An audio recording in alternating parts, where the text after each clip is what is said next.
Rabbil alamin wassalatu wassalamu ala asyrafil anbiya'i wal mursalin habibina al-karim wa ala alihi wa ashabihi ajma'in. Qala rabbi shrah li sadri wa yassir li amri wahlul 'uqdatam min lisani yafqahu qawli. Allahumma alhimna ma rashida umurina wa a'izna min syururi anfusina wa min sayyiati a'malina. Tuan-tuan, puan-puan, sidang penonton yang dirahmati Allah Subhanahu Wa Taala sekalian, syukur pada Allah Subhanahu Wa Taala atas taufik hidayah daripada Allah Subhanahu Wa Taala. Pada malam tu kita dapat sama-sama berkumpul, kita dapat sama-sama bertemu, walaupun bukannya bertentang mata, face to face, tapi kita bertemu di alam maya. Dan mudah-mudahan dengan pertemuan tu, atas maksud agama, atas maksud kita nak belajar-belajar, kita nak tambah ilmu pengetahuan kita, mudah-mudahan kita dapat sama-sama ambil manfaat. Dan mendapat share juga dengan yang lain, supaya yang lain pun dapat manfaat. Jadi tuan-tuan, puan-puan yang dirahmati Allah Subhanahu Wa Taala, insya-Allah pada hari itu kami akan cuba kupas satu tajuk yang amat penting dalam kehidupan kita sebenarnya. Yang mana kita semua akan alami, akan lalui satu tempoh, iaitu pendidikan anak-anak. Tajuk yang kita akan cuba untuk kupas, untuk kongsi pada malam itu adalah kesedaran pendidikan anak-anak pasca COVID-19. Jadi sebelum kami cuba kupas dengan lebih dalam, kita mahu tahu apa objektif daripada tajuk tu. Kesedaran pendidikan anak-anak pasca COVID-19. Jadi kita mahu hasil daripada perkongsian kita tu, pertama sekali kita sedar. Sedar macam ni, sedar macam orang bawa bangun tidur. Bila orang bawa bangun tidur, nya tengah tidur, kita mula apa-apa dengan nya akan merasa. Dan dia akan bergerak. Bergerak pun yang ego. Nah, tapi yang kita mahu adalah kita sedar macam kita bangun. Orang nampak kita, adik rasa sakit. Dan bila bangun kita tahu apa nak dipolah kita. Nak pergi ke tandas kah? Nak basuh muka kah? Dan sebagainya. Dan perkara yang kedua adalah pendidikan anak-anak. Ataupun dalam bahasa Arabnya digelar sebagai tarbiyatul aulad. Dan dalam bahasa Arab juga, tuan-tuan, perempuan yang dirahmati Allah, dalam bahasa Arab, tarbiyah itu ada kalimah yang sama. Maksud dengannya. Yang pertama adalah tadris. Yang kedua adalah ta'lim. Dan yang ketiga adalah tarbiyah. Apa beza tadris? Apa beza ta'lim? Apa beza tarbiyah? Jadi, ahli lughah, ahli bahasa, yang madah tadris itu adalah kita hanya ngajar saja. Maksudnya, kita ada anak, kita nak ngajar anak, kita ajar aja. Senang. Jangan polah macam tu. Polah macam tu. Mudah. Ia adalah tadris. Dan yang kedua adalah ta'lim. Ta'lim tu apa? Allah SWT madah. A'udzubillahi minasyaitonirrajim. Innama yakhshallaha min ibadihil ulama. Sesungguhnya, orang yang takut dengan Allah adalah ulama. Daripada alima, ta'lim. Maksud alima tu tadi, yang ngajar dan yang amal. Ia adalah ta'lim. Dan yang ketiga yang kita belajar pada hari itu adalah tarbiyah. Tarbiyah tu lebih besar lagi daripada ta'lim dan tadris. Tarbiyah tu ajar, amal dan ngembak orang lain sama-sama mula amal. Ialah tarbiyah. Jadi hari itu kita akan cuba kupas. Dan kita cuba untuk sedar tentang pentingnya pendidikan anak-anak. Pentingnya pendidikan anak-anak lebih-lebih lagi apabila kita menghadapi pandemik iaitu COVID-19. Jadi tuan-tuan, puan-puan, sidang penonton yang dirahmati Allah Subhanahu Wa Taala, anak adalah anugerah yang Allah Subhanahu Wa Taala beri dengan kita. Dalam Al-Quran, Allah Subhanahu Wa Taala dalam surah Al-Kahfi ada menyatakan, A'udzubillahi minasyaitonirrajim. Al-mal wal banun zinatul hayatid dunya. Maksudnya, harta benda dan anak pinak itu adalah perhiasan hidup kita di dunia. Bila kata perhiasan, dengan adanya perhiasan tu, seorang wanita yang biasa-biasa bilanya berias jadi kacak. lelaki, perhiasannya dengan ada jam contohnya. Perhiasan bagi lelaki adalah jam. Daripada kita nampak yang biasa, makin jam makin handsome. Jadi macam dia juga anak. Anak tu adalah perhiasan. Perhiasan kepada hidup kita. Dan Allah SWT sering kaitkan bahawa anak tu sama dengan harta. Contohnya ayat surah Kahfi ayat 46 tadi, al-mal wal banun. Harta dan anak. Dan ayat Al-Quran yang lain, Allah SWT pun beri sama perumpamaan. Dalam surah Nuh, Allah SWT sebut, wa yumditkum amwalukum wa banin. Harta, amwal dan banin. Jadi nak madah apa dengan kita sebenarnya? Bahawa anak tu nikmatnya setanding dengan harta benda. Seperti mana kita bila orang murid kita RM1,000, Alhamdulillah, gembira kita. Hanya milik kita. Ni beri RM1,000,000, lagi gembira. Tapi harta benda bentuk RM1 tu adalah satu perkara yang sementara. Sebab apabila harta kita gunakan daripada jutaan jadi ratusan ribu, daripada ratusan ribu jadi puluhan ribu, daripada puluhan ribu dibelanja tinggal ribuan, daripada ribuan jadi puluhan, dari puluhan jadi sen, dan akhirnya jadi papa ke dana. Saya dah duit apa-apa. Jadi ya harta benda, harta wang ringgit. Tapi ada satu harta bila kita dapat dan kita spend untuknya, ini akan kekal selama-lamanya. Bahkan kita mati pun yang nolong kita. Iaitu anak yang soleh. Maka tuan-tuan, perempuan yang dirahmati Allah SWT, pada hari itu kita tanya dengan mana-mana orang. Semua mau dapatkan anak yang soleh. Tanya dengan siapa-siapa aja. Semua mau dapat anak yang soleh dan solehah. Jadi untuk dapat anak yang soleh dan solehah tu, mestilah daripada bapa yang soleh. Kita langgar sejarah. Nabi, para Anbiya alaihissalam, semuanya ada kaitan anak beranak. Sedangkan syarat nak jadi Nabi bukannya mesti anak. Mun bapa Nabi mesti anak jadi mesti. Kita langgar, Nabi Yusuf alaihissalam ni adalah anak kepada Nabi Yaqub. Nabi Zakaria adalah bapa kepada Nabi Yahya. Dan Nabi Ismail dan Ishak adalah anak kepada Nabi Ibrahim. Kenanya bapa dengan anak. Kenanya Allah pilih anak daripada Nabi Ibrahim untuk jadi Nabi. Sebab contohnya, kita ambil contoh kisah Nabi Ibrahim. Nabi Ibrahim AS tu sebelumnya nikah lagi dah diuji oleh Allah SWT. Maksudnya bukannya daripada keturunan yang soleh. Ada riwayat menyatakan bapaknya yang menjaga patung berhala. Tapi disebabkan mujahadahnya Ibrahim AS. Bila mudanya tadi, yang berani bercakap di depan pemerintah yang zalim. Yang berani madah. Dan dihancurkan patung berhala, ditinggalkan yang paling besar. Yang berani nak mempermainkan ataupun nak mempersoalkan akidah kaumnya, iaitu Nabi Ibrahim AS. Kaum Nabi Ibrahim AS. Sehinggalah Allah SWT putus Namrud laknatullah alaih. Pemerintah ketika yang madah, kita akan bunuh Ibrahim AS. Dengan cara yang memberi pengajaran kepada orang ramai. Jadi, macam ni cara Namrud laknatullah alaih nak bunuh Ibrahim AS. Dipolahnya api yang besar. Besar, membakar. Jadi perancangan Namrud laknatullah alaih tadi nak bunuh Ibrahim AS.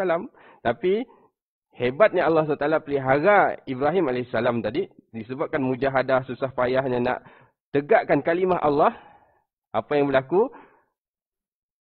Dilempar Ibrahim AS ke dalam api yang panas membakar. Allah SWT bagi tahu pada api, kuni bardan wa salama. Jadilah sejuk dan sejahtera. Jadi api dari segi sifatnya panas, membahang.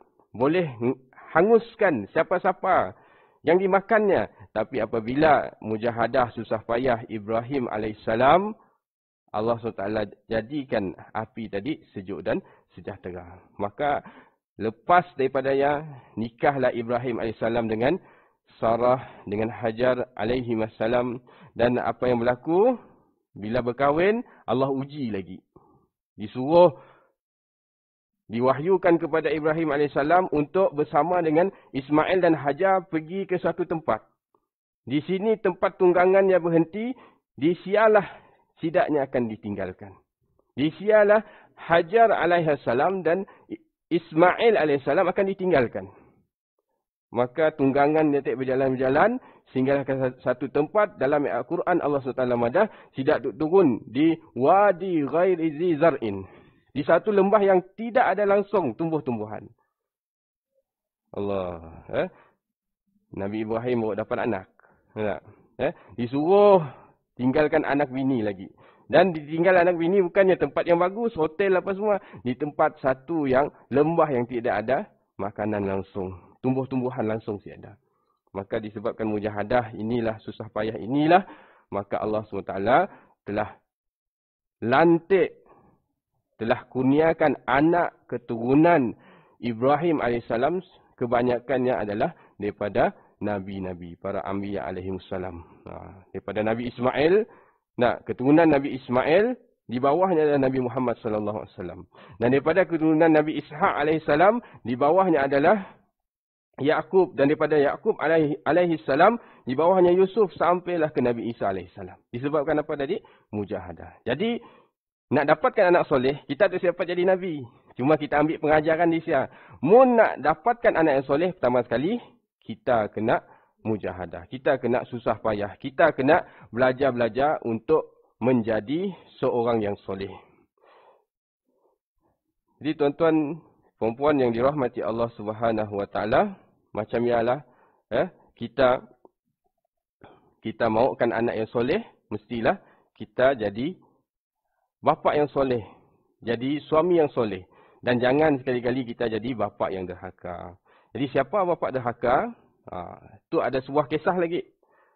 Ketika zaman Sayyidina Umar radhiyallahu an, masanya khalifah, nya ketua negara masanya. Seorang lelaki ngagak Umar radhiyallahu an, nya merepot, wahai Umar khalifah, Amirul Mukminin, aku ada anak tu. Anak aku telah derhaka dengan aku. Anak aku tu tadi, si bagus, si menunaikan hak aku. Maka Umar radhiyallahu an madah dengan anaknya, wahai anak, kita si boleh derhaka dengan bapa. Dan kita si boleh lupa akan hak-hak yang perlu ditunaikan oleh anak kepada bapa. Maka anak yang bertanya dengan Sayyidina Umar, wahai Amirul Mukminin, bukankah anak juga ada hak? Dia nanya dengan Amirul Mukminin. Bukankah anak mempunyai hak wajib yang ditunaikan? Maka Sayyidina Umar pun madah, memang ada. Maka anak yang bertanya lagi, apa hak-haknya tadi? Maka Umar radhiyallahu anhu pun menjawab, seorang ayah mestilah memilih ibu yang bagus, yang baik untuknya. Yang kedua, memberi nama yang baik. Dan yang ketiga, mengajarkan Al-Quran. 3 hak ya tadi. Maka anaknya pun madah, wahai Amirul Mukminin Umar radhiyallahu an, bapa aku si menjalankan satu pun tanggungjawab ya tadi. Si melaksanakan satu pun hak yang diberi kepada aku tadi. Pasal yang madah, ibuku adalah seorang yang berkulit hitam. Dahulunya isteri kepada orang yang beragama Majusi. Artinya bapaknya tadi pilih wanita yang salah. Dan yang kedua, yang madah, bapa aku telah menamakan aku dengan Ju'al. Ju'al tu apa maksud dalam bahasa Arab? Kumbang, tedah. Orang nunggahnya kumbang. Dan yang ketiga, beliau tidak pernah mengajar aku satu huruf pun dalam Al-Quran. Maka tuan-tuan, bila Sayyidina Umar tahu tu tadi, maka Sayyidina Umar madah, kau padah dengan bapaknya tadi, kau datang ngadu dengan aku tentang anakku derhaka. Tapi kau tadi, bapaknya tadi, telah derhaka pada anak kau. Jadi tuan-tuan yang Allah SWT, jadi hak yang kita perlu tunaikan kepada anak kita ada 3. InsyaAllah hari itu kita kupas 3 hak yang kita perlu tunaikan. Sebab hak itu adalah perkara yang akan ditanya oleh Allah SWT. Kullukum ra'in. Hadis yang panjang. Setiap kamu adalah pengembala, pemimpin. Mas'ulun an ra'iyati. Akan ditanya tentang apa yang kita gembalakan. Apa yang kita tadbirkan. Seorang ayah, seorang suami akan ditanya dengan ditanya tentang isterinya. Seorang ibu akan ditanya dengan ahli keluarganya. Maka tuan-tuan yang dirahmati Allah SWT, hak pertama untuk anak bukannya bermula bilanya dah dalam perut, tapi bermula daripada pemilihan pasangan kita. Jadi seperti mana yang kita tahu, dalam memilih pasangan tu ada 4 perkara yang biasa orang tangga. Daripada Abu Hurairah radhiyallahu an, wanita dikahwini kerana 4 perkara. Yang pertama kerana hartanya, kedua keturunannya, ketiga kecantikannya, dan yang keempat agamanya. Daripada 4 tu Nabi SAW ada fazfar bizatiddin. Pilihlah agamanya. Dan dalam riwayat yang lain, Nabi beri peringatan dengan kita tentang perkahwinan tu. Daripada Anas radhiyallahu an, Rasulullah SAW menyatakan, sesiapa yang menikahi seorang perempuan kerana kemuliaannya, maksudnya wanita yang famous. Yang nikah yang tadi sebab perempuan yang famous. Jadi apa yang Allah beri dengannya? Allah akan tambahkan kehinaan kepadanya. Ya Allah. Yang kedua, siapa yang mengahwini seseorang wanita kerana hartanya, Allah hanya akan menambah kefakirannya. Niat, tu bini anak orang kaya tu. Niat nak jadi kaya. Maka Allah akan tambah kefakiran dengannya. Dan siapa yang mengahwini kerana keturunannya, Allah hanya akan menambahkan kerendahan. Maksudnya hidupnya akan hina. Dan siapa mengahwini wanita hanya bagi menjaga matanya. Maksud simuk molah dosa. Jaga matanya. Memelihara kemaluannya. Atau menyambung silaturahim. Apa kata Nabi? Semoga Allah memberkatinya. Nabi mendoakan keberkatan hidup dia tadi. Jadi itu bukannya untuk laki milih perempuan saja sebenarnya. Perempuan milih laki pun kena pilih hal agama. Jadi bila kita dah tahu hak pertama tu tadi, kita kena pilih suami yang soleh, isteri yang solehah. Jadi macam ni lah, mungkin kita dah nikah. Aduh Ustaz, kami tu dah tersalah pilih. Macam ni tu, cerai kah? Well, yazubillah. Jangan cerai, tuan-tuan. Mun kita si dapat cari yang solehah, mun kita si dapat cari yang soleh, maka kita kena jadi orang yang soleh. Jadi mungkin yang bersama live kita itu, ada yang dah berkeluarga. Jadi mungkin dulu kita ada sejarah silam kita. Saya dah hal abaikan, tinggalkan. Apa yang ada kini tu, kita mau jadi orang yang soleh. Jadi siapakah bapa yang soleh? Nabi SAW daripada Abu Hurairah radhiyallahu an, qala Rasulullah SAW, akmalul mu'minin. Yani mukmin yang sempurna, lelaki yang sempurna. Imanan, sempurna imannya. Ahsanuhum khuluqan wa khiyarukum linisaihim khuluqan. Hadis riwayat Imam Tirmizi. Daripada Abu Hurairah radhiyallahu an, Rasulullah SAW bersabda, sesungguhnya lelaki mukmin yang sempurna imannya tadi adalah mereka yang bagus akhlaknya. Nak jadi bapa yang soleh tadi, kena betulkan akhlak kita. Dan yang kedua, berlemah lembut terhadap keluarganya. Maksudnya di situ, nak tahu suami yang bagus ke nisi, kayu ukurnya adalah bininya. Kayu ukurnya adalah keluarganya. Dan macam ni nak jadi ibu yang solehah. Pun Nabi SAW ada madahan kita, dan diriwayatkan daripada Imam An-Nasai daripada Abu Hurairah radhiyallahu an, sabda Rasulullah SAW, sebaik-baik wanita, wanita paling bagus, kata Nabi, apabila engkau melihatnya, dia lihatnya aja menggembirakan hatimu. Dan apabila engkau menyuruhnya, dia mentaatimu. Dan apabila engkau bersumpah ke atasnya, dia berbuat baik kepadamu. Dan apabila engkau tiada di rumah, suami tiada di rumah, dia menjaga dirinya dan harta bendanya. Jadi insya-Allah kita cuba untuk jadi bapa dan ibu yang soleh. Jadi hak pertama tadi, pilihlah yang terbaik. Pilih atas dasar agama. Jadi hak pertama. Dan hak yang kedua yang kita kena sempurnakan adalah nama anak. Macam kisah tadi, adakah patut nama anak diberi kumbang? Kesian. Jadi bila anak diberi nama yang si bagus tu, Pertama sekalinya pun emosi, psikologi nak orang pun main-main dengan nama. Oh, kumbang-kumbang. Tak? Jadi penting beri nama anak tu sebab Rasulullah SAW menerangkan dalam riwayat Abu Daud, kamu akan dipanggil pada hari kiamat kelak dengan nama kamu. Nama nenek moyang kamu, maka pilihlah nama-nama yang bagus. Nama kita tu akan disebut di hari akhirat ditunggah berdasarkan nama kita. Jadi tuan-tuan, perempuan yang dirahmati Allah SWT, macam ni kita nak beri nama anak. Macam ni kita nak beri nama anak. Sebenarnya Nabi pun ajar kita. Dalam satu hadis, daripada An Abi Wahbi Al-Jushami, daripada Abu Wahab Al-Jushami radhiyallahu an, wa kanat lahu suhbatun. Qala Rasulullah sallallahu alaihi wasallam tasammu bi asma'il anbiya wa ahabbul asma' ila Allah Abdullah wa Abdurrahman wa asdaquha Harisun wa Hammamun wa aqbahuha Harbun wa Murratu. Abu Wahab Al-Jushami radhiyallahu an, beliau menyatakan Rasulullah SAW bersabda, namakanlah anak kamu dengan nama para nabi. Nama yang disukai Allah adalah Abdullah dan Abdurrahman. Dan nama yang paling benar adalah Haris dan Hammam. Manakala nama yang paling buruk adalah Harbun wa Murrah. Jadi di sini Nabi madah yang kita nak cari nama anak, nak pilih nama anak ada 3 benda.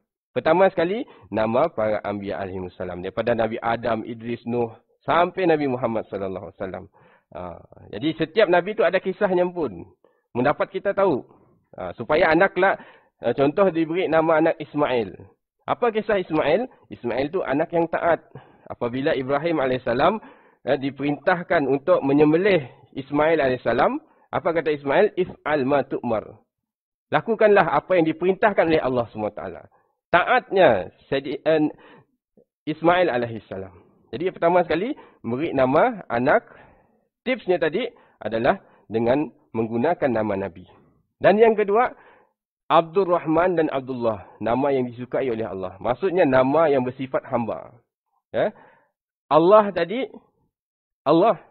Abdunnya tadi maksudnya apa? Hamba Allah. Abdurrahman, hamba yang pemurah. Jadi Allah SWT ada 99 nama. Jadi bolehkah nama Abdun di depan? Tapi mungkin kita nak angkat nama Ar-Rahman saja sih boleh. Sebab ia hanya nama khusus untuk Allah SWT. Dan yang ketiga, Nabi Madah, dalam nak memilih nama tu yang selalu dipakai kita adalah nama-nama yang mempunyai sifat yang baik. Macam dalam hadis tadi, Haris maksudnya apa? Beruntung. Orang yang beruntung dan selalu mendapat bahagiannya. Dan Hammam, tu habulat. Habulat tu maksudnya aktif, bersemangat dan berkomitmen. Tapi mun tukar huruf ha, nya berbeza tuan-tuan. Mun Hammam maksudnya tandas. Hammam maksudnya tandas. Mun Hammam, habulat maksudnya aktif, bersemangat dan berkomitmen. Jadi mendapat tanya dengan ustaz dulu. Betul si maksud tu. Jangan kita dah murid nama, dah pilih nama baru dah ustaz betul si nama tu. Padahal nama dah didaftar dengan JPN. Susah nak nukar. Jadi 3 cara hak yang kita tunaikan tadi. Yang kedua adalah nama. Dan untuk pilih nama, 3 tipsnya tadi. Dan elakkan daripada murid nama yang si bagus. Macam ni nama yang si bagus, nama yang boleh menjatuhkan maruah anak. Contohnya Sayyidina Umar radhiyallahu an sendiri. Yang murid nama anaknya Asiyah. Asiyah lain tu Asiyah. Asiyah tu maksudnya pelaku maksiat. Bila Nabi dengar, Asiyah tu si bagus maksudnya. Nabi madah namanya bukan Asiyah, namanya Jamilah. Apa maksud Jamilah? Cantik. Dan elakkan daripada nama yang bermaksud si elok. Macam tadi dah. Nama yang menjatuhkan maruah. Contohnya kini tu musim COVID. Corona. Jadi anak lahir sebenarnya COVID yang Corona, kita punkah nama Nur Corona. Jangan. Ataupun buat nama Siti COVID. Kesian anak lah. Semua dimain. Lalu ada stigma dengan anak. Lalu kena pula wal'iyazubillah. Jadi jangan beri nama yang boleh menjatuhkan maruah anak. Dan yang kedua, nama yang bermaksud si bagus. Zaman Nabi SAW, ada seorang hamba Allah tu, namanya Al-Hazan. Al-Hazan tu maksudnya permukaan bumi yang kasar. Permukaan bumi yang kasar. Maka Rasulullah dengar, si bagus maksud tu. Rasulullah madah namanya Sahlun. Sahlun tu maksudnya permukaan bumi yang lembut. Lalu yang madah, orang yang tadi madah, aku si menukar nama. Aku si menukar. Sebab nama dah diberi bapa aku. Si mak aku tukar. Maka cucunya tadi, Ibnu Musayyib. Tu cerita Musayyib. Ibnu Musayyib tu cerita. Ibnu Musayyib madah disebabkan neneknya simuk dengar kata Nabi. Dan neneknya tadi simuk nukar nama. Daripada kasar jadi lembut tadi. Maka kekasarannya tetap berada kepada kami akibat daripada nama datuknya. Maksudnya efek perangai sidat tadi lalu jadi kasar. Ya jangan main-main dengan nama. Dan nama-nama lain contohnya kita angkah nama anak kita Abkam. Apa maksud Abkam? Kacak Abkam tu. Abkam tu maksudnya bisu. Apa lagi Bahimah. Lain macam bunyi. Bahimah. Kacak juga bunyi. Ada mah-mah belakangnya tak. Bahimah tu maksudnya apa? Binatang. Fasikah. Kacak juga. Fasikah tu maksudnya orang yang degil. Dan elakkan. Selain daripada ya juga tuan-tuan yang dirahmati Allah SWT. Elakkan daripada nama-nama sembahan berhala atau Tuhan lain. Contohnya dulu ada berhala nama Lata Uzza. Jadi kita pun angkah nama Abdul Lata. Jangan. Ataupun kita angkah nama Abdul Kaabah. Hamba kepada Kaabah pun boleh. Sebab hamba kita tu hanya hamba Allah SWT. Jadi ya hak kedua kita kena tunaikan. Dan yang ketiga, tu yang kita akan bincang dengan lebih mendalam insya-Allah Subhanahu Wa Taala. Insya-Allah kita akan bincang pasal pendidikan. Iaitu didiklah anak dengan ilmu Al-Quran. Didiklah anak dengan ilmu Al-Quran. Jadi sebelum kita mendidik tu sebenarnya kita dapat nak mendidik dengan satu cara. Sayyidina Umar radhiyallahu an yang madah khatibun nas ala qadri uqulihim. Berdepan dengan anak, menghadapi manusia berdasarkan apa? Kadar akalnya. Maksudnya mun anak kecil lain, mun anak besar lain, mun anak dah dewasa, dah berbini lain. Jadi mun kita nangga dalam hadis, ni ada tiga fasa. Pertama sekali, anak tu dilayan macam raja. Macam ni layan macam raja, bila nyalahir, diazankan. Bilanya lahir, ada akikah, majlis akikah, menyambut raja. Jadi kita layan sidat tu macam raja. Tu fasa ikut-mengikut namanya. Daripada umur berapa? 1 sampai 6 tahun. 1 sampai 6 tahun adalah ikut-mengikut. Maksudnya apa? Kita ikut je kehendak anak kita. Kehendak anak kita yang masuk akal lah. Dan anak kita pun akan ikut kita. Apa nak dipolah kita di rumah, dia ikutnya balik. Contohnya kita buka TV. Buka TV tadi, makin kontrol lah. Masa buka ya, tekan-tekan siapa. Jadi kita ish. Contohnya. Anak pun bila nanggal lepas ya, ambilnya kontrolnya pun ikut balik. Ish. Nah, jadi fasa 1 sampai 6 tahun tu adalah fasa ikut mengikut. Dan yang kedua adalah fasa seorang hamba. Umur 7 tahun sampailah baligh. Daripada umur yang tadi, nya dianggap sebagai fasa seorang hamba. Maksudnya banyakkan beri arahan. Hamba tu bukan kita nak menghambakan anak kita. Maksudnya seperti mana seorang raja ataupun seorang tuan beri arahan dengan hambanya. Banyakkan masa tu lah crucial time yang ada. Masa yang memang kita kena bentuk benar-benar anak kita. Daripada 7 tahun Nabi madah, muru auladakum bisolah. Ajak anak kamu untuk sembahyang. 7 tahun, ajak. Menyesik sembahyang tidak hal. Tapi sentiasa ajak. Sampailah dapat jaga 5 waktu. Kita dalam nak anak tu, jangan kita terus 5 waktu terus. Ambil waktu mudah dulu. Zuhur kah, maghrib kah, isyak. Lepas dia tambah. Daripada 1 waktu, 2 waktu, 3 waktu, 4 waktu, sampailah 5 waktu. Tambah lagi dengan tahajud. Contohnya. Jadi ya fasa untuk ajak. Mun masih lihat juga, barulah kita makan, kata Nabi, makan rotan. Ya pun rotan, last choice orang madah. So apa? Masa tu lah, ada satu hadis Nabi madah, mengajar anak tu macam mengukir tulisan di atas batu. Nak mengukir bukan senang. Tapi bila habis ukir, apa berlaku? Lukisannya ataupun tulisannya susah nak hilang. Jadi apa yang kita terapkan masa umur tu adalah perkara yang akan laksanakan sampai bila-bila. Dan yang ketiga, bila sidak baligh, maka kita kena layan sidak macam seorang sahabat, kawan. Maksudnya kita kena sentiasa mendengar sidak. Sentiasa biar sidak anak-anak kita tu mendengar apa isi hati kita, apa isi hatinya. Cuba untuk menjadi pendengar yang setia. Jadi tuan-tuan yang Allah SWT, pada malam tu, untuk hak yang ketiga itu yang pendidikan, insya-Allah ada sebenarnya banyak, tapi kami kongsi ada dalam 10 hak yang kita perlu tunaikan kepada anak dalam bab pendidikan. So ya tadi madah tarbiyatul aulad, satu benda yang penting. Jadi pertama sekali berdasarkan kisah Umar radhiyallahu an, kita kena didik anak kita ilmu Al-Quran. Sebenarnya alif, bata, sampai ya, bukannya ustaz yang ngajar. Bukannya ustazah yang ngajar. Sepatutnya.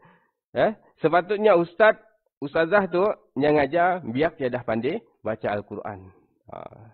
Sebab Sayyidina Umar madah, mengajar Al-Quran adalah tanggungjawab bapa ataupun ibunya. Jadi didik anak tentang ilmu Al-Quran. Sebab Nabi SAW ada, khairukum man ta'allama Al-Quran wa 'allamah.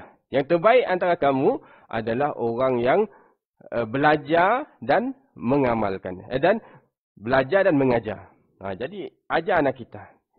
Lagi-lagi masa COVID masa yang panjang. Apa salahnya kita dengar tasmik, bacaan anak kita. Cari masa masa panjang. Sepatutnya kita manfaatkan masa dengan anak-anak kita dengan baca Al-Quran. Mungkin kita si pandai, anak kita pandai sikit dengar aja. Ataupun mesti pandai juga suruh anak kita nanggah Facebook. Ada yang pun live. Boleh cari macam ni belajar Al-Quran. Jadi pertama sekali haknya dalam pendidikan tu adalah kita didik anak kita tentang ilmu Al-Quran. Dan yang kedua, antara tanggungjawab kita dalam pendidikan adalah didik anak tentang iman. Jadikan kalimah pertama yang keluar daripada anak tu tadi adalah kalimah la ilaha illallah. Daripada Ibnu Abbas radhiyallahu an, daripada Nabi sallallahu alaihi wasallam, apa kata Nabi? Iftahu ala sibyanikum awwalil kalimah bila ilaha illallah. Bukakan, maksudnya mulakan ala sibyanikum terhadap anak-anak kamu kalimah la ilaha illallah. Itu benda yang kita kena ajar. Biasa kita ajar apa? Mama, papa, daddy tak? Jadi Nabi ajar, cuba. Cuba. Mesti dapat la ilaha illallah cukup kata Allah, Allah. Biar kalimah yang pertamanya adalah Allah. Apa kelebihannya? Dalam hadis tu ada madah. Siapa mun daripada kecilnya dapat ucap la ilaha illallah. Walaqinuhum indal maut. La ilaha illallah. Dan pada akhir kalimatnya, dia dapat baca la ilaha illallah. Summa asya alfa sanatin. Dan dia hidup 1000 tahun. Masu'ila an zambin wahidin. Nya si akan ditanya walaupun satu dosa pun. Allahu Akbar. Untung mun ada anak macam tu tuan-tuan, nyalah sumber kepada kebahagiaan kita di akhirat kelak. Tu hadis dalam Syu'abul Iman karangan Imam Baihaqi. Jadi ajarkan kalimah la ilaha illallah. Dan yang kedua, walaupun dia masih kecil tuan-tuan, kita kena ajar sidak untuk lihat kebesaran Allah Subhanahu Wa Taala. Allah SWT firman dalam surah Ar-Ra'd, Allahul ladzi rafa'as samawati bighairi 'amadin tarawnaha. Tu Allah SWT beri perumpamaan dengan kita. Allah yang meninggikan samawat, langit-langit bighairi 'amadin, tanpa ada tiang dan kamu melihatnya. Maksudnya kita nanggah kebesaran Allah di luar tu, bila kita ngembak anak kita tangga langitnya. Langit cek dah tiang, cik dah gugur pun, hebatnya Allah SWT. Kita madah dengan anak kita. Jangan kita rasa, aduh, mun nak kelakar macam ya Ustaz, rasa alim. Rasa alim je tu. Tu kelakar dengan anak kita. Cik dah masalah. Mun kita madah macam ya, cik dahnya netak kita. Mun madah, kita madah macam ya, cik dahnya Molah macam kawan kita molah. Better rasa alim daripada rasa jahil. Jadi tu untuk anak kita. Tanggungjawab kita. Kena didik. Setidaknya dengan kebesaran Allah SWT. Dan dalam pendidikan iman tu juga, kita kena ajar anak kita rasa diawasi. Dalam kitab Ihya Ulumuddin, Sahal At-Tasatturi, seorang alim besar dalam ilmu tasawuf. Nya tu umur 3 tahun dah ngikut bapa saudaranya Muhammad bin Suwar. Bapa saudaranya apa? Tahajud. Umur 3 tahun dah. Macam kita tu 3 tahun dah pandai pula kita. Tu bezalah. Kita mungkin cik mampu. Tapi kita belajar. Jadi Sahal At-Tasatturi tu tadi, bila bertemu dengan bapa saudaranya ajarnya 3 kalimah. Wahai Sahal, sebut 3 kalimah tu dan jangan sebut guna mulut. Guna hati. Apa kalimahnya? Allah bersamaku, Allah melihatku, dan Allah menyaksikan perbuatan tu polah 3 kali. Setiap hari. Sebut 3 kali setiap hari.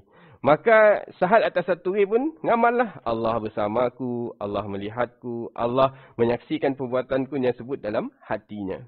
Jadi esoknya agak lagi. Alhamdulillah dah polah dah cik. Muhammad bin Sulaiman dah mundah 3 kali, polah ke 11 kali. Jadi ialah diamalnya sampailah yang rasa kemanisan. Akhirnya selepas tahun yang agak Muhammad bin Suwar tadi. Maka Muhammad bin Suwar, bapa saudaranya Madah, nasihatkan amalkan tu, hafal dan amalkannya sampai kita masuk kubur. Dan lepas dia agak lagi. Nak kata nembiak tu tuan-tuan. Sik puas hati. Yang Madah dah rasa bagus dah yang Madah. Yang dah rasa kemanisan. Best. Sebut Allah bersamaku, Allah melihatku dalam hati. Kemanisan iman lah ya. Selepas beberapa tahun, diminta nasihat lagi, kami dah hafal dan coba amal sampai mati. Maka Sahal Madah, adakah, Sahal nanya, adakah orang yang rasa dirinya dilihat oleh Allah, rasa dirinya bersama dengan Allah, rasa dirinya diawasi oleh Allah SWT akan melakukan benda maksiat? Maka Sahal pun menjawab si. Dan disebabkan amalan tadi tak, akhirnya Sahal bin At-Tasatturi menjadi seorang alim yang hebat. Jadi tu boleh kita ajar anak-anak kita. Rasa Allah melihat kita. Jadi yang kedua, didik anak tentang iman. Dan yang ketiga, tuan-tuan, perempuan yang dirahmati Allah SWT, dalam kita mendidik anak, tarbiyatul aulad, kita kena zahirkan kasih sayang. Ada kita masanya kita malu nak menzahirkan kasih sayang. Terutamanya bapak-bapak lah, nangga anak. Depan orang kami malu nak meluk. Di rumah memang peluk, cium macam-macam. Sebenarnya sunnah Nabi SAW, salah satunya adalah mencium anak. Satu ketika Nabi SAW diagak oleh Hasan bin Ali, cucunya. Maka Rasulullah pun cium cucunya dengan penuh kasih sayang. Dan masanya ada Al-Aqra bin Habis At-Tamimi. Jadi sahabat tu tadi madah dengan Nabi, aku ada 10 orang anak. Tapi aku si pernah cium pun anakku ya walaupun sekali. Dengan bangganya tadi. Maka Nabi pun madah, man la yarham la yurham. Barang siapa yang si mengasihi, si akan dikasihi. Maksudnya siapa yang si mengasihi anak-anak, maka si akan dikasihi oleh Allah Subhanahu Wa Taala. Zahirkan kasih sayang kita dengan anak. Yang kedua, peluk anak kita. Peluk anak kita. Satu dalam kitab Al-Mufrad karangan Imam Bukhari. Masaya ada Ya'la bin Murrah. Sidak tu macam konvoi atau sikit rombongan. Dapat jemputan untuk satu majlis. Dan sidak pergi secara berjemaah. Orang doloknya suka pergi secara berjemaah. Dalam perjalanan tadi ditemunya Sayyidina Hasan. Sayyidina Hasan tengah main di tepi jalan. Maka Nabi dalam rombongannya tadi, Nangga Hasan AS tengah main. Tiba-tiba Nabi bukan berekod, mempercepatkan langkahnya ngagak Hasannya tadi sambil menemparkan tangannya. Dibukanya besar macam tu. Jadi Hasan pun pergi ke kanan. Lalu dipeluk oleh Nabi SAW. Jadi sunnah kita meluk anak kita. Dan yang ketiga, antara sunnah dalam kita zahirkan kasih sayang adalah usap pipi. Pipi itu usap. Daripada Jabir Samurah radhiyallahu an, yang mana aku solat bersama Rasulullah. Kemudian baginda keluar ke tempat keluarganya dan aku pun ikut keluar. Jabir itu tadi. Selanjutnya beliau disambut oleh kanak-kanak. Betapa Rasulullah tu sayangnya pada kanak-kanak. Kanak-kanak pun sayang dengan Nabi. Dan lepas apa pula Rasulullah pun mengusap pipi. Seorang-seorang diusap pipi. Dan selain dia, kita kena usap kepala anak kita juga. Supaya rasa dipayungi. Rasa dikasihi. Selalu usap kepala anak kita. Ia adalah sunnah. Jadi ialah Rasulullah menzahirkan kasih sayangnya terhadap anak. Sehingga dalam ibadah pun Rasulullah menzahirkan kasih sayangnya. Ada sekali Rasulullah semayang. Bila semayang, tengah sujud dalam jemaah, tiba-tiba Rasulullah tadi sujud yang lama. Orang pun fikir pelik. Sahabat pun fikir pelik. Faham lama gila sujud tu. Ada apakah berlaku dengan Rasulullah? Jadi bila lama tadi, barulah Rasulullah angkat. Bila Rasulullah angkat, beri salam habis semayang, orang pun nanya, apa yang berlaku wahai Rasulullah? Maka Rasulullah madah, masa tengah sujud tadi, masa saya juga adalah Hasanain, Hasan dan Husain, main atas tengkuk aku. Jadi Rasulullah siknya mengebat orang madah tak. Ditandahnya dulu, sampailah Hasan dan Husain habis main, barunya angkat. Macam dia juga, dalam satu ketika, Rasulullah jadi imam. Dan masa jadi imam ya, ada jemaah perempuan. Dan jemaah perempuannya ada ngembat anak kecil. Dan anak kecil yang menangis. Jadi Rasulullah kan selalu baca ayat yang panjang. Bila ada anak kecil nangis, apa dibilang Rasulullah? Rasulullah memendekkan sembahyangnya. Jadi yang ketiga, menzahirkan kasih sayang kita. Jadi perkara yang keempat, tuan-tuan yang dirahmati Allah SWT, kita kena didik anak kita untuk jujur. Mesti jujur. Tu siap ada kompromi, tuan-tuan. Jangan patihkan anak kita mula. Ada sebuah kisah tu, Abdul Qadir Al-Jalani. Nya tu dah dididik oleh anak, dididik oleh bapa dan ibunya yang bagus. Dan masaya bapaknya saya ada, maknya ada. Jadi maknya madah dengan Abdul Qadir Al-Jalani tu, wahai anak, aku murid kita 40 dinar sebagai belanja. Jadi maknya madah kena jujur. Jadi bila masa dalam perjalanannya tadi, dalam perjalanannya tadi ada perompak, kena rompak. Jadi perompak yang nanya, apa yang kau ada? Aku ada 40 dinar. Oh, jujur ya. Jadi perompak yang dah seolah-olah merendah-rendahkannya. Jadi ada lagi seorang perompak datang dalam geng yang sama. Berapa yang kau ada? 40 dinar. Terus terang jawab miak tu. Maka diimbaklah miak yang tadi pergi jumpa ketuanya. Maka ketuanya madah, apa yang kau adanya pun madah benda yang sama. Kena kau jujur gila. Padahal boleh je madah sekda apa aku. Tapi yang bersikap jujur, yang madah ibuku telah ngajar aku untuk jujur dan aku takut ibuku memarahiku. Maka disebabkan dia tadi tuan-tuan, benda kecil je. Ketua perompak yang tadi mengoyakkan bajunya. Tu kisah dalam Ihya Ulumuddin. Koyak bajunya yang madah, ya Allah.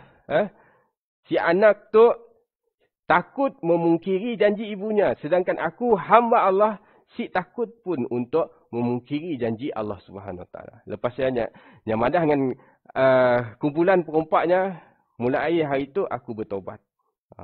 Jadi disebabkan perbuatannya tadi, anak yang jujur tadi menyebabkan ketua perompak ya bertaubat. Dan lepas apa berlaku tuan-tuan?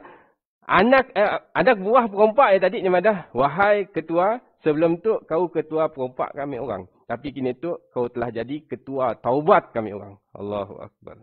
Disebabkan anak yang jujur tadi menyebabkan satu kumpulan perompak dapat hidayah daripada Allah SWT. Yang penting kita untuk ajar anak kita jujur dalam kehidupannya. Dan yang kelima, tuan-tuan yang dirahmati Allah SWT, kita kena didik anak kita hidup susah. Nabi SAW pun hidup susah dulu. Dulu Nabi jadi pengembala kambing.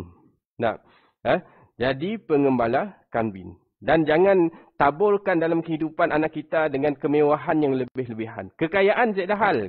Kita disuruh untuk cari kekayaan. Cuma kemewahan. Kemewahan tu apa? Dengan handphonenya, More latest apa semua. Nah, ya kemewahan. Cukuplah apa yang ada. Walaupun kita mampu. Nah, walaupun kita mampu, didiklah anak kita untuk hidup susah. Dan yang ketujuh tuan-tuan, didik anak malu yang benar. Biasanya ada anak tu jenis pemalu. Sebenarnya Rasulullah suruh kita malu hanya benda yang mendatangkan maksiat. Contohnya anak tu tadi, bila nemu lelaki yang bukan mahram, cepat-cepatnya pakai tudung. Malu. Jadi macam ialah kita kena didik anak kita. Dan yang ke-8 tuan-tuan yang dirahmati Allah SWT, kita kena didik anak kita dengan zikir. Dunia mal'unah, dunia tu sia-sia. Mal'unun ma fiha. Sia-sia, apa yang ada di dalamnya sia-sia. Illa zikrillah, melainkan berzikir.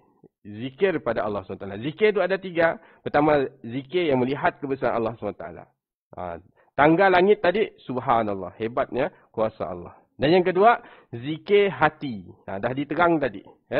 Tentang kisah Sahal At-Tasatturi. Dan yang ketiga adalah zikir daripada mulut kita. Ajar anak bila nangga satu yang indah, subhanallah.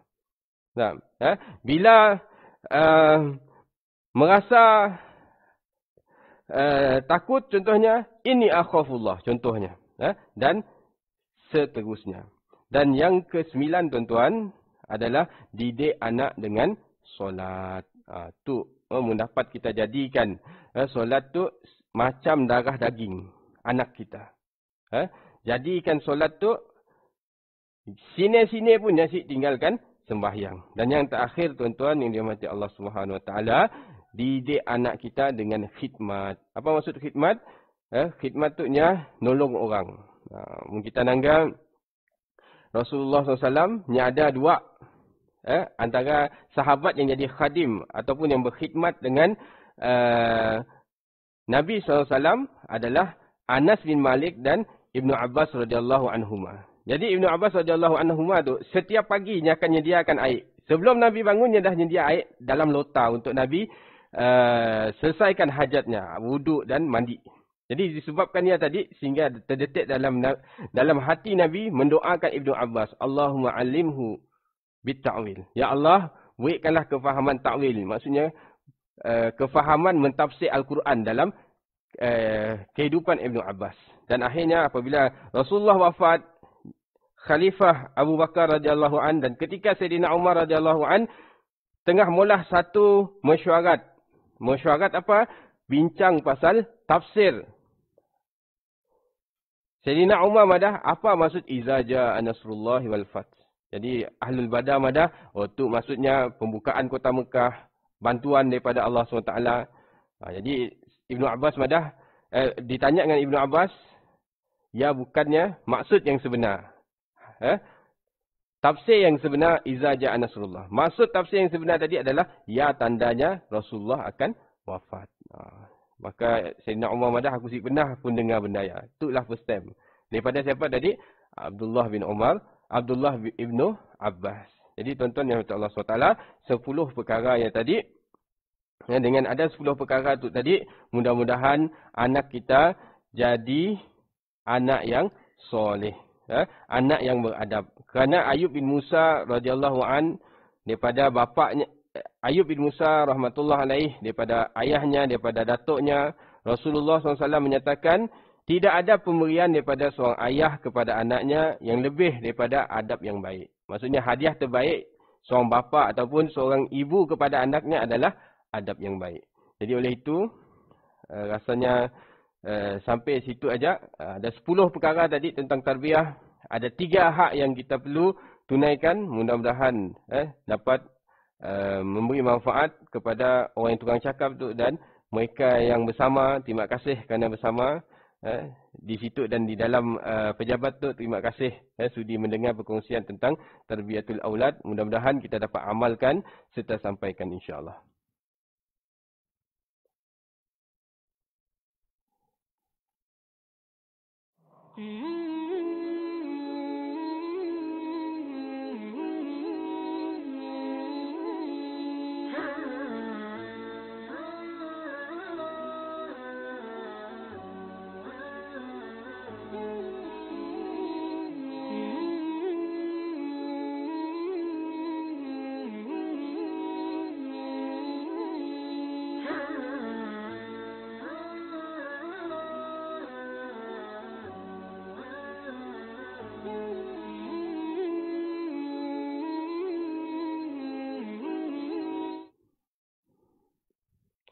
Jadi Alhamdulillah tuan-tuan, sidang penonton yang dirahmati Allah SWT. Jadi berdasarkan apa yang dikongsi tadi, nampak banyak benda yang kita perlu amalkan dalam kehidupan kita. Banyak benda yang kita mungkin terlepas pandang.